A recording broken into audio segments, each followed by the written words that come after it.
The Hermitage Museum is comprised of two huge buildings. In this short video, we will look at the art collection in one of those buildings, the Winter Palace. Hello, my name is Kathy Locke. I'm a San Francisco-based fine artist, graduate professor, and editor-in-chief of musingsonart.org.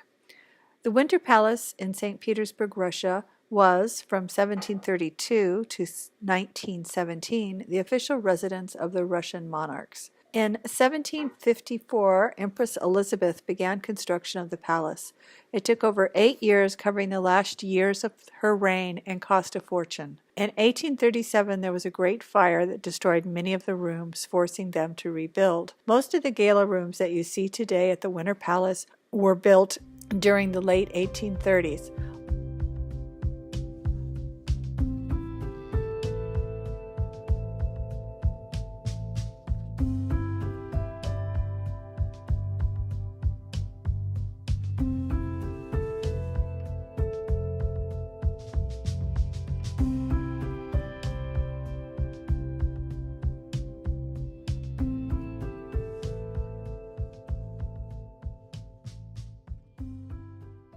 By the end of the 18th century, Catherine the Great had acquired not only a wide variety of classical works, but also paintings by contemporary Western artists.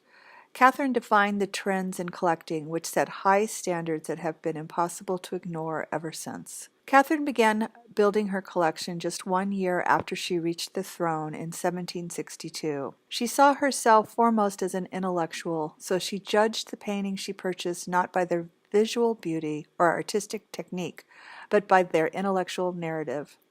Her first sizable purchase was in 1773, when she purchased a collection of 225 paintings from an art dealer in Berlin. There were only 5 masterpieces among these paintings, 3 Rembrandts, a Franz Hall, and a Rubens. In 1769, she scooped up the famous Dresden collection, belonging to the late Count Heinrich von Brühl. The collection included 4 Rembrandts, a Caravaggio, and 5 works by Rubens. In 1771, she purchased the famous collection of Pierre Crozat, which included 8 Rembrandts, 4 Veroneses, 12 Rubens, 7 Van Dycks, as well as several by Raphael, Titian, and Tintoretto. Perhaps Catherine's greatest conquest was England's famed Walpole collection. In 1778, the Empress received news that the spendthrift grandson of the heir of Sir Robert Walpole wanted to sell the family's entire collection. The collection represented the finest and most famous private art collection in England, among the finest in the world. Sir Robert Walpole had dedicated nearly 40 years of his life building a collection of almost 200 paintings, which included Rembrandt's Abraham's Sacrifice of Isaac, 15 works by Van Dyck, 13 by Rubens. The Walpole collection confirmed Catherine's reputation as Europe's foremost collector of art. During her reign, her collection grew to almost 4,000 paintings, making her the greatest collector and patron of art in the history of Europe.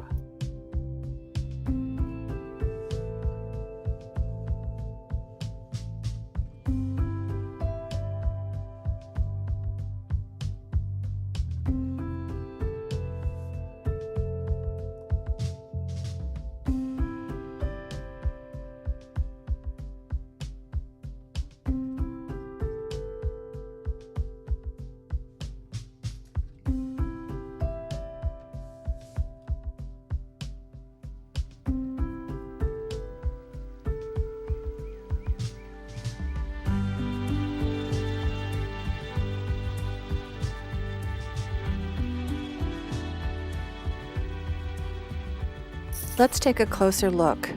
The same year that Saskia and Rembrandt were married, he painted Flora, a stylized portrait of a pregnant Saskia with a garland on her head.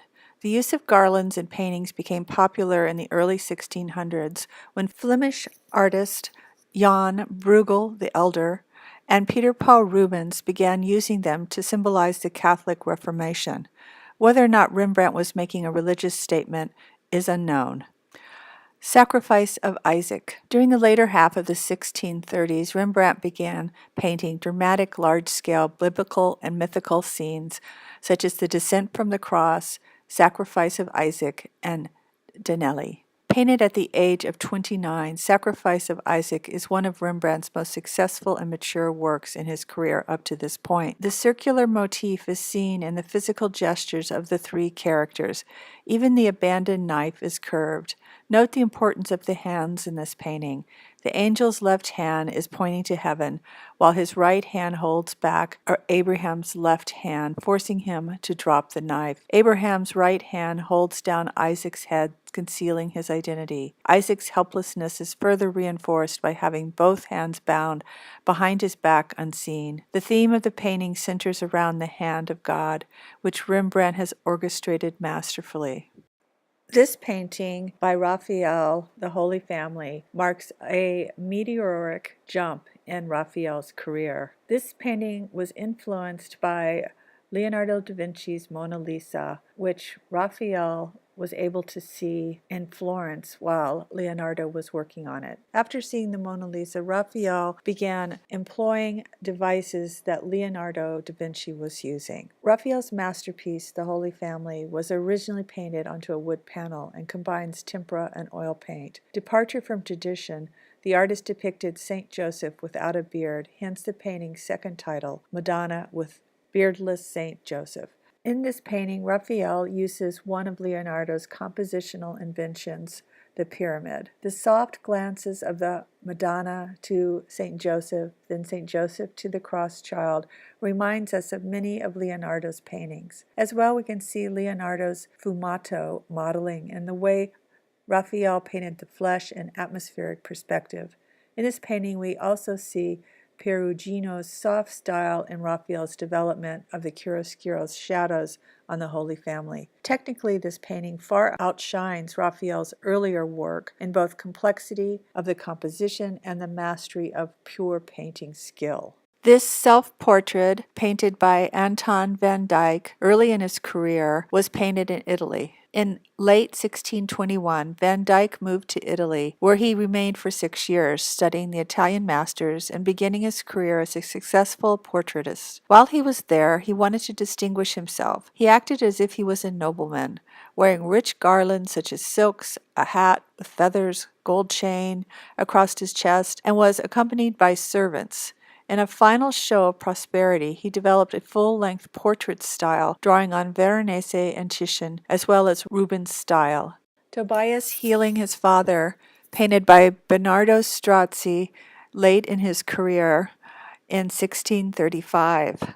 Here we see a mature painting style with a gentler edge, which has become more acceptable to his patrons at this time. This is a story from the Old Testament. It shows the moment just before the miracle takes place. On the advice of Archangel Raphael, the young Tobias is going to rub his blind father's eyes with bile from a miracle fish. Here, Strozzi portrays the different emotions of each of the characters.